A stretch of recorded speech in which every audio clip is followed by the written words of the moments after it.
네, 오늘 아침 새로 들어온 소식 보겠습니다. 이제 19일 남았습니다. 북미 정상회담이요. 여기에 참가하게 되는 북한 측의 관리에 대해서 유엔 안보리가 해외여행 금지 제재를 면제하기로 했다는 소식입니다. 보도국 연결하겠습니다. 이재승 기자, 싱가포르를 방문하도록 하겠다는 겁니다. 하지만 일시적인 거죠? 네, 이번 조치는 안보리의 기존 대북 제재안을 계속 유지하는 가운데 이 북미 정상회담의 원활한 진행을 위해서 일시적인 면제를 한 것으로 보입니다. 유엔 안전보장 이사회 산하 대북제재위원회가 북한 측 관리들에 대한 제재 면제를 승인했다라고 로이터 통신이 보도를 했습니다. 북미 정상회담 개최지인 싱가포르가 지난 16일에 구체적인 명단은 없이 제재 대상에 해당하는 북측 관리들의 제재 면제를 요청하는 서한을 안보리에 보낸 것으로 전해졌습니다.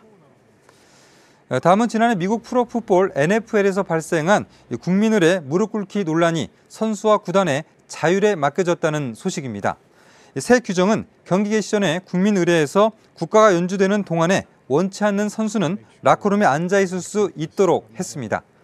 NFL 무릎 꿇기는 샌프란시스코 49어스의 존 쿼터백이죠. 콜린 캐퍼닉이 소수 인종에 대한 경찰의 폭력적 처사에 항의하는 차원에서 국가 연주 때 일어서지 않고 무릎을 꿇은 채로 앉은 장면이 방영되면서 불거졌습니다. 네, 그리고 지난 월요일에 인천항에 정박해 있던 화물선에서 불이 났었고 진화 작업이 계속됐었습니다. 오늘 이른 아침에 완전히 진화가 됐다는 소식이 들어왔습니다. 불이 나고 사흘 만인 거죠? 그렇습니다. 그동안 소방 당국은 특히 배 내부 불길을 잡는 데 애를 먹었습니다.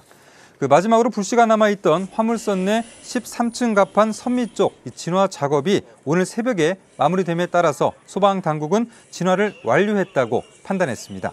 지난 21일 오전 9시 반쯤에 인천항 일부대에 정박해 있던 이 화물선에서 화재가 발생한 지 67시간여 만입니다.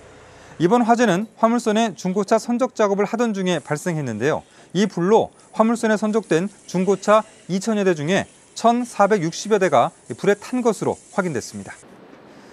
끝으로 뜻하지 않은 부상으로 러시아 월드컵 출전 꿈이 무산된 권창훈 선수가 수술을 성공적으로 마쳤다는 소식입니다.